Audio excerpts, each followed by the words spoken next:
Hello, everyone, and welcome to Around Town. I'm Elizabeth Graff, and we're at the home of Jerry Shores, also known as the Bowl Guy. And how are you doing today, Jerry? Fine, doing well. Now, I met Jerry over at the market on Madison one very early Saturday morning, and I don't know if you guys have met him, seen him, been there, but I'm sure if you've been there and he's there, you know who he is. He has all these beautiful wooden bowls that he has made, and we're here to talk to him to find out everything about this. This is such an awesome hobby you have here. Well, I love it. That's about all I do. Yeah? I'm retired, and my wife keeps me out of the house, or I keep out of her way, or however you want to look at it. Right. It works out pretty well. Now, we're here inside Jerry's domain, and you know, you've heard of the man cave. Well, this is the Bowl Guy cave. Everything around here has to do with his hobby. I mean, there's logs, there's stumps, there's saws, and everything. I mean, this is such a cool place to hang out. Yeah, I like it.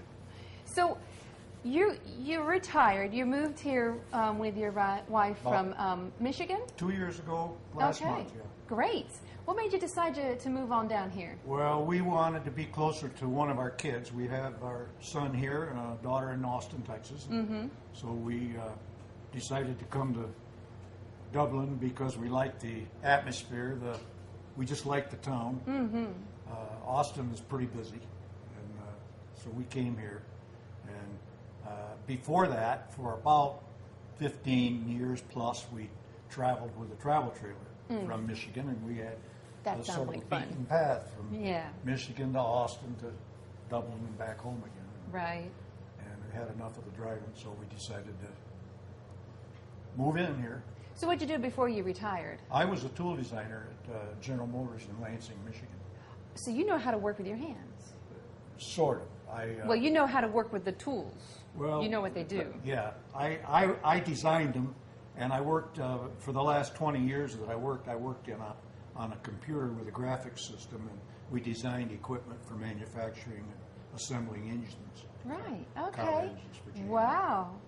Now, how did you get into creating these beautiful works of art? Well, I've always liked woodworking, and I had a pretty nice little shop up north, and then I got a good lathe, and I have had a couple of lathes, and this was the second lathe that I bought, and it was a pretty nice lathe. Okay, and what is a lathe? This is a wood lathe right over here, and that's what I use to turn these bowls. So it puts that dip in the bowl. Yeah, I can show you that in 1 minute here. I've got a piece set up over there. If you a little later, if you want to look at it. Definitely. We'll check that out. Most of the wood that I use for things is free to me. Yeah. I haven't bought any wood other than some walnut. Yeah, now tell me about that. Now, this isn't wood that you go to like Home Depot and pick out the best and the finest. No. You've got scraps. Yeah, I go to these tree men around the area that cut trees. There's a couple of them that they know who I am and what I'm looking for, and every once in a while one of them will call me and tell me, well, we just fell a nice red oak over here, or we've got a walnut over there, and right. I take my little chainsaw and my Suburban and go over and get some of it. Yeah. And did you do any of this up in Michigan? Oh, I did that a lot. Yeah. I had a store up there that bought all my stuff. Oh, great. I was pretty fortunate in that regard. The guy used to tell me, he'd say, I don't care what it is, just bring it in, I'll buy it. Yeah. So I had a pretty good source. That's awesome. And they're really unique, too. It doesn't even seem like there's one that looks just like the other. And it's because you leave some of the natural elements of the tree, of the trunk. You have bark, you have knots, you have holes. I don't know if you guys can see this, but there's a hole that goes straight through this bowl here. That's where a knot was. Yeah, and it's what makes your piece. Yeah, I try to keep it pretty natural. Mm-hmm. And like this bowl here, for example, this bowl was turned, or this bowl was turned from a piece of wood that looked similar to this. This is a good example of what I start with. Okay. And originally, this was a chunk off of a log. you know, a long log. Right, And I cut okay. this chunk off, and it was shaped like this, and I split it down the middle, and this is what I wound up with. And then I kind of put it into a rough circle, and I put it on the lathe and start turning it, and whatever happens, happens. Oh, that's awesome. That's kind of the way it happens. And know. you have this set up in stages. So let's talk Yeah. about, okay, so you start out with something like, oh Some- goodness, something something like like that. this. Okay, you got to be a For most bodybuilder of the to bowls start do out your with job. a piece similar to that or similar to this one. It's all quite similar, and only the bigger bowls, of course, would be the bigger piece. Right. These bowls all started out with a piece like that, and that's pear wood. Pear wood, okay. And, I turn them, rough turn them, and then I put them upstairs in my garage and let them dry for about 6 weeks. Now And this that's is, the way they look when I bring them down out of the garage. yeah, like you said, this is rough. This Really is, looks bad. I mean, it's It's- got it's splinters and it's a bit, I'm sorry to say, it's kind of ugly. Looks pretty sad, yeah. Yeah, and it's got some splits. But like you said that when we had talked earlier, because I was really nosy, I wanted to know what's up with this stuff, how you do this. You said when you, after it's cut, after you lathe it, you dry it. And when it dries, sometimes you end up with splits.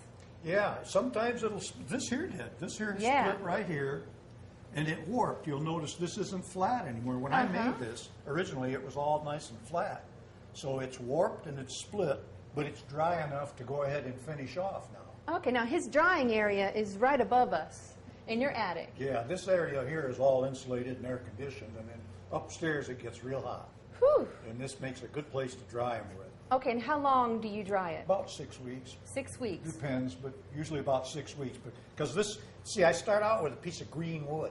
Okay. I tell the guys, if I have my choice, that I like to get to the log before the ground stops vibrating when it's fall. Oh, when now they why? fall. Why is that? So that it's good and green. I like it nice and green. Now, what would happen if you got a piece like this that was dry? Well, if it was dried, it would probably be cracked Okay. too much, and that's the problem. Right. Okay. Probably If I even can- be harder to work with. This here, one reason it looks so ugly is that once I've rough turned it like this, which is a condition where it's quite a bit thicker than I want it to be in the end. Yeah, it is. I put some sealer on it, some stuff called anchor seal, and that's a waxy liquid that helps to keep it from drying too fast, which is what causes cracks. Okay. And you have that on here right now? Yep, that's what's kind of made the Ah, sticky yeah. looking. When I was wiping my hands, I felt there Yeah. was something there. So that's more than just wood. Yep. Okay.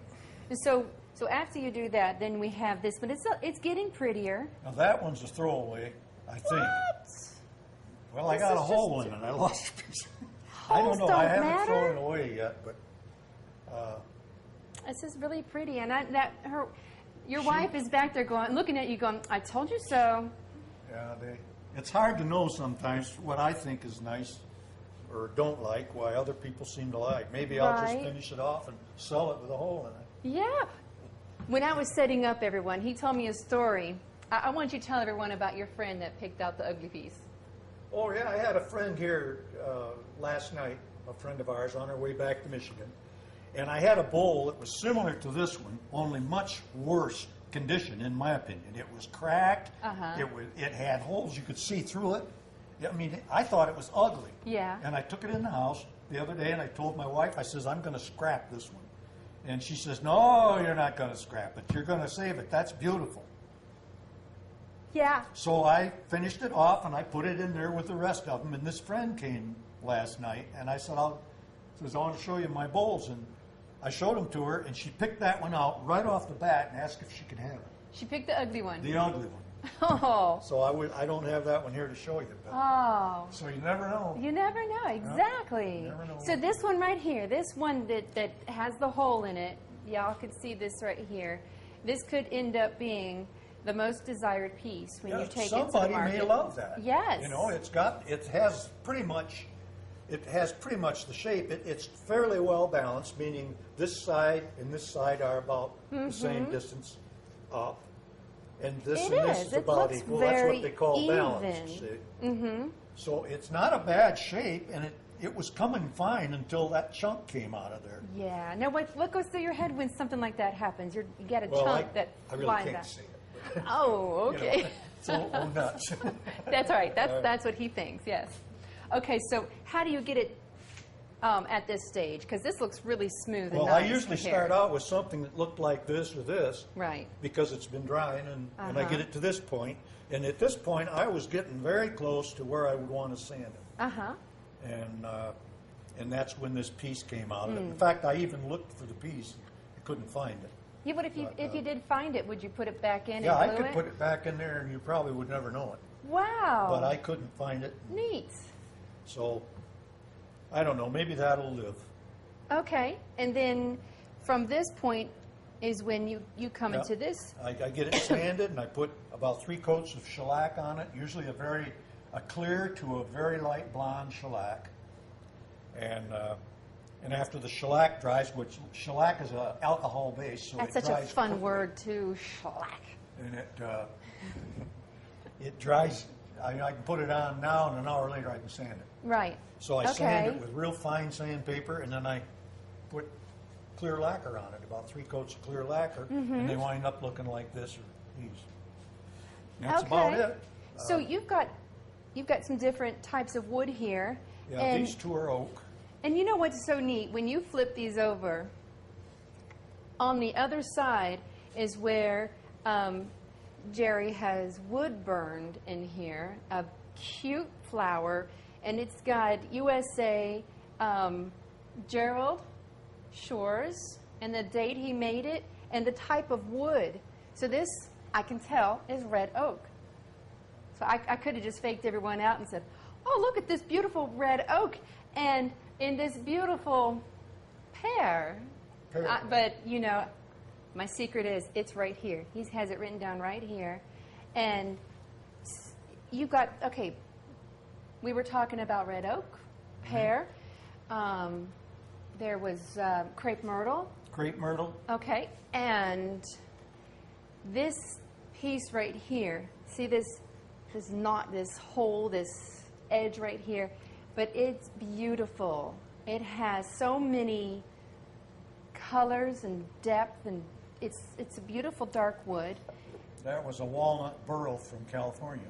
Tell us about that wood. We bought that. My son bought a pallet of walnut burls out of California, and he was kind enough to sell me a few of them. And this is a piece similar to what those came out of. Mm-hmm. That's the way it looked.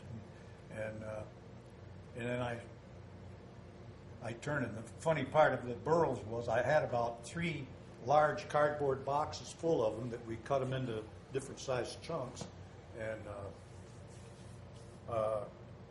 I hauled those back to Michigan and then still kept them. And then I wound up hauling them back here again when we moved down here. So I'm just now finishing up those burls. Wow, that's a lot of baggage. That's the kind of wood I have to pay for there. Most of my wood I get for free from people that lose trees and right. have one reason or another take a tree out. Now I'm curious. Okay, you did this up in Michigan. Mm-hmm. What type of tree did you typically use? Typically up there it was red oak. Okay, so this right here. Red oak was the primary wood in the area where we lived. Okay.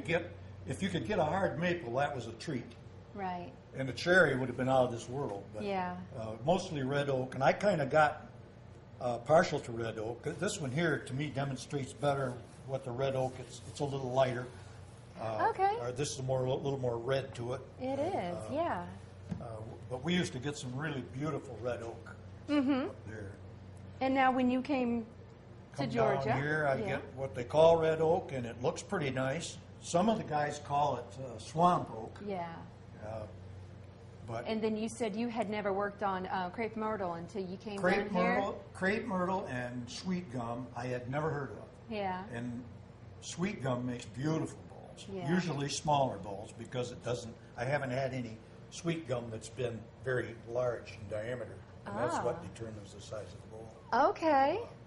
But the sweet gum makes beautiful bowls, and crepe myrtle is quite pretty sometimes. Really? Okay. Huh.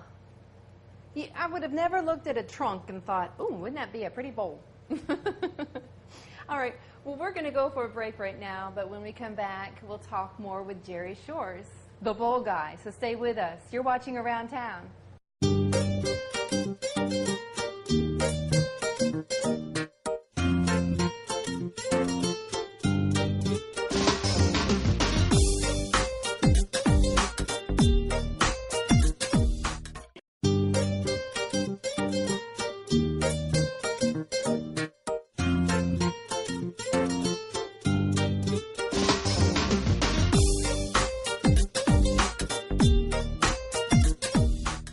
Welcome back, everyone. We're still here with Jerry Shores, and this time we're with his lathe.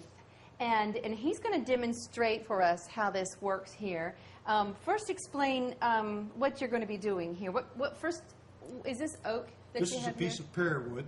Pear wood. See, I don't know wood. This is a piece of pear wood, like the one I had over there on the table. Okay. And this is the way it is when I first start turning it. And when I turn the lathe on, this thing's going to spin like that, only much faster. Mm-hmm. And then I'll use the tool right here and make it round. Oh. And eventually, hopefully, make a bowl out of it. Okay. Well, you know, Jerry, I'm going to stand out of the way Okay. so I don't get sawdust all over me. So I'll let you. You will. It gets pretty messy sometimes. Yeah. All right, Jerry, take it away.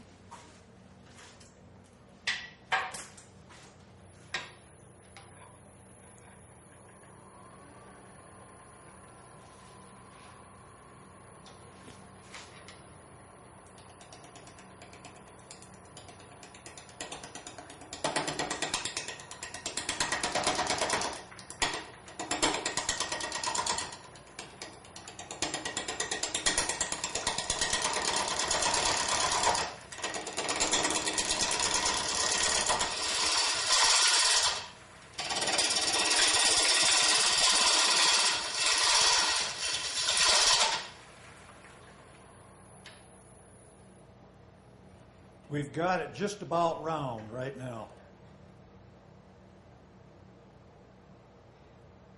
We've just got it round. So now at this point, I would start in on this side and get it trued up, we call it. You said you called it chewed up or True it up. true it up. Yeah, see how, when you spin this, watch how this does this. See there? And it's like Yeah, it see? wobbles. Yeah. So we're gonna true that up so it's nice and flat relative to the rest of it. See? Okay. And again, I'm getting out of the way. Yeah, it gets a lot of chips.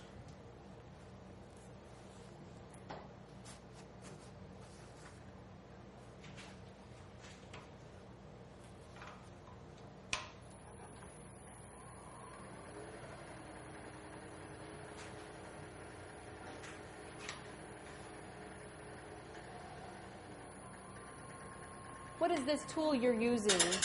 This is a turning tool called a gouge.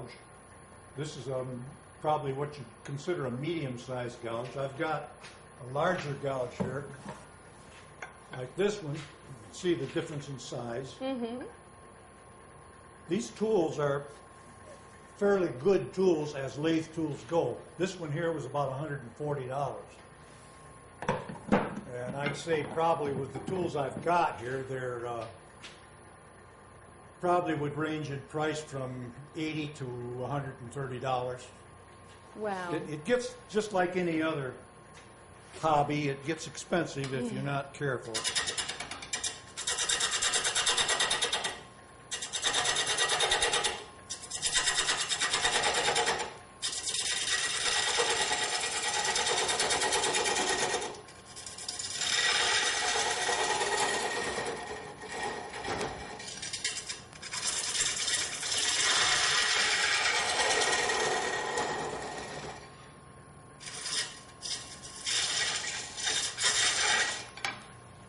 I think we got that pretty near well trued up.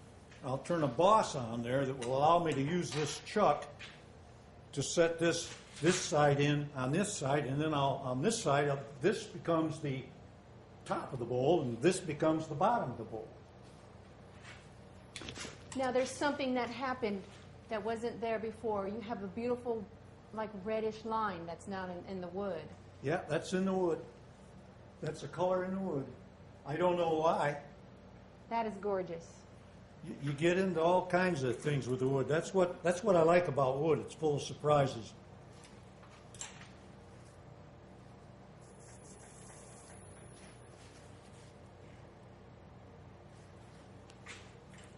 Actually, I'm violating a pretty good rule here by doing this without wearing my face shield. Uh-oh. Depending on what you do, this particular operation here really isn't that dangerous, but when I done this, I should have probably been wearing a face shield. I had glasses always for eye protection, but Right. mostly because I can't see without them. Oh.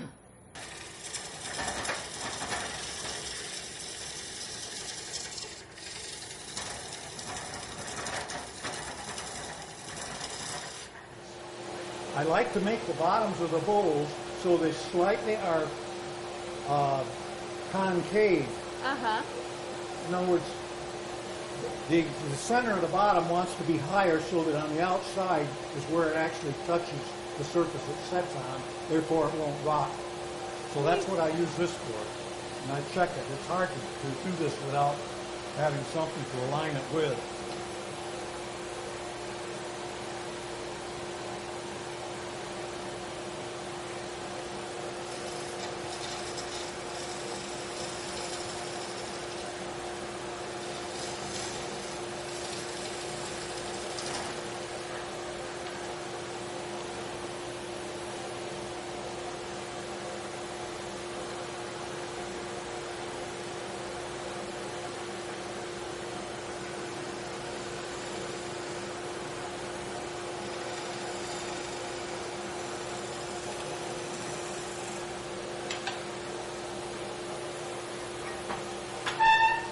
Now see, I've turned a little pilot on here. Got a little pilot on here that I can turn around and put my chuck on here, and then I can put this little pilot in the chuck and tighten it up and turn it like that, see?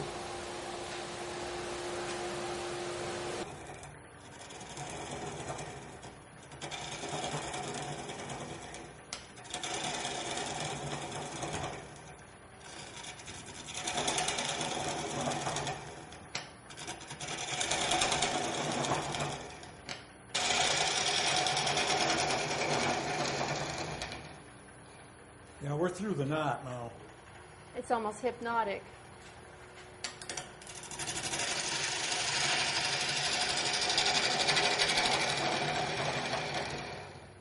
All right, ladies and gentlemen, so we just saw what Jerry did with the pear on the length, and this is what a finished product of a pear looks like, a pear wood, the trunk, and sometimes, Jerry, I noticed that you have some with the bark and some without. Is there a reason why? Well, usually the reason is because the bark is just coming off and the wood is too dry, like this piece here. It's losing its bark, but it looks like it might, well, there's a piece off the, now that would show, that would be around the edge here. Okay. So I would have to make some kind of an adjustment there. This one here, the bark just came off of it, all but here, so I just left what was there.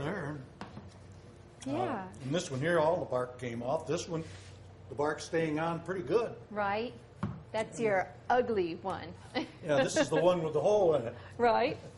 Okay, now you obviously have a lot of fun making these. Yep. And this one I really like a lot.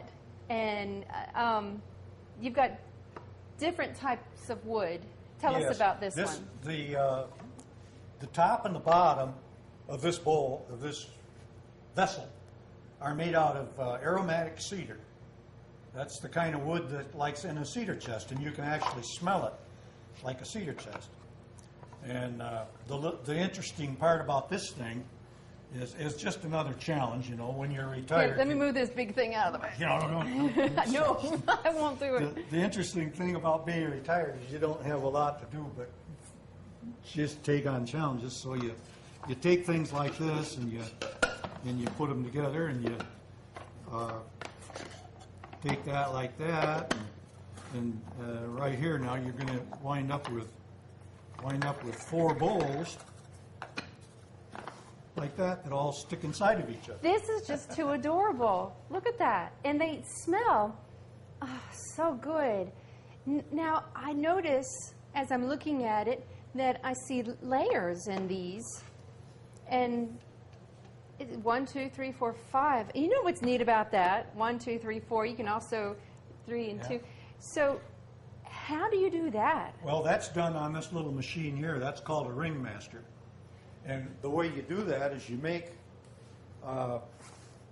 progressive size, what I call progressive size straight rings like this. These are straight rings, and they go together. And what I did was I took, in this case, it took 1, 2, 3, 4 pieces of wood that were about 6 inches square, and I took the biggest straight loop out of that 4 pieces and put them together here. In this case, it was 5, I guess. Uh-huh. And then the next piece, the next one that came out of them was this one, the next size down, which would be this size right here, and so on. And I don't know if that confused you or not to you, but that's how I did it. Okay, do you have to glue it?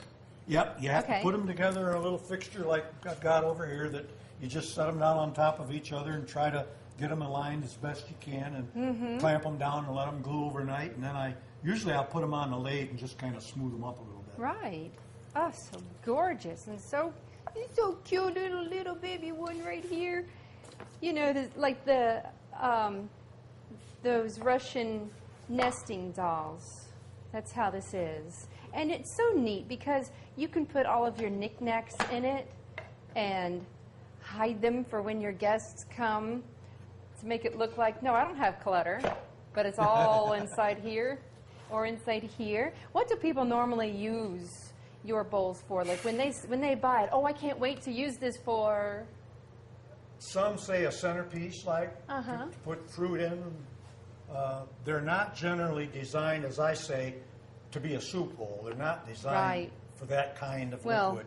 But yeah, especially this one. You'd end up with soup on your you'd get table. Soup all over your table. But you can't. They're finished with lacquer, so you couldn't wipe them out with a damp cloth, and a fairly damp cloth. You could wipe them out with, and it wouldn't hurt them a bit.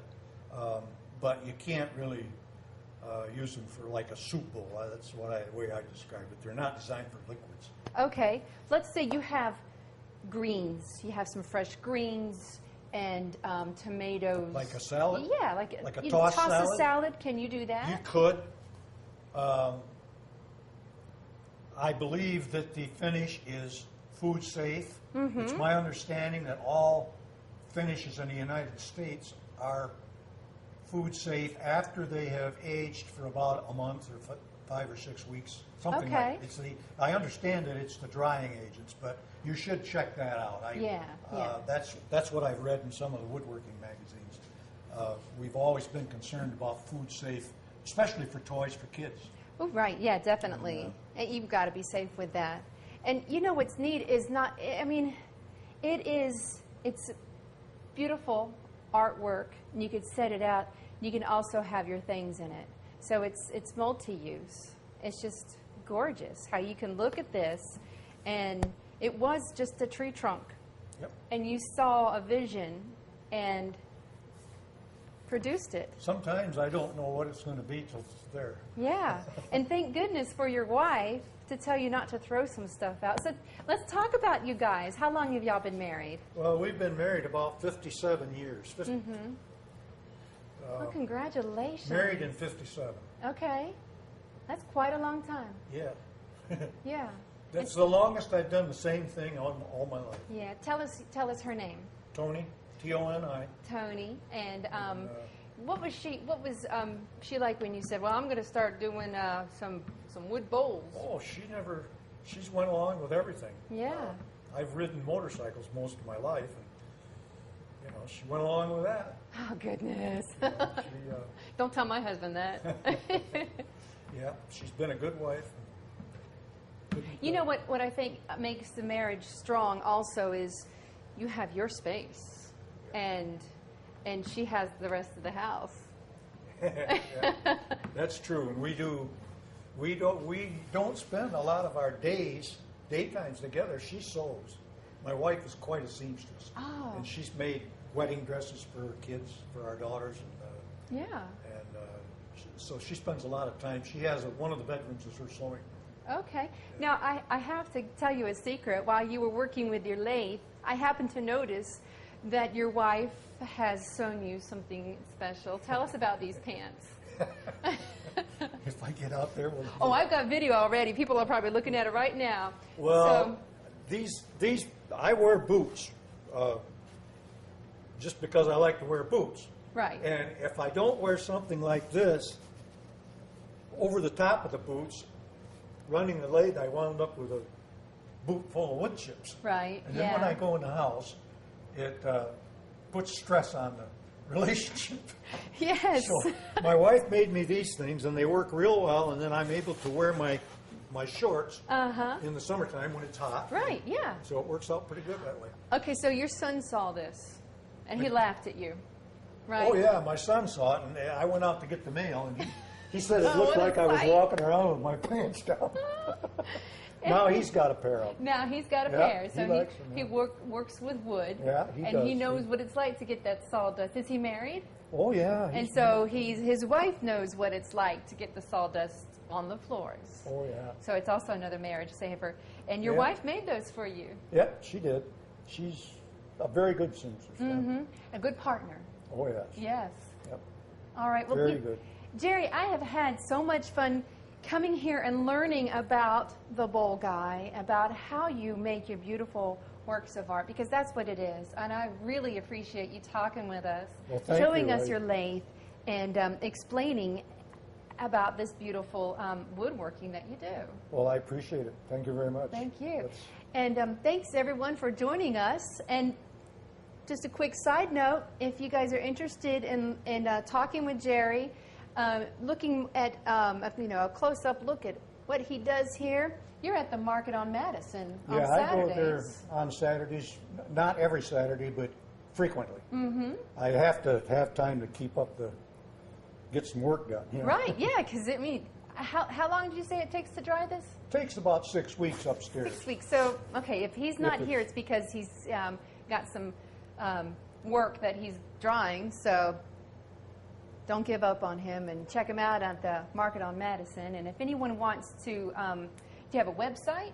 I don't, but I've been thinking about that, and I've got to find out how to do that. Okay. I don't know what's involved or anything as far as a website, but it might be kind of neat if I had one. Yes, and you know what? If anyone is interested in helping Jerry out with that website, go see him at the Market on Madison. And thanks again, Jerry. Thank you. I appreciate you coming here. Yeah, I had so much fun. And thanks everyone for joining us. And we'll see you next time on Around Town.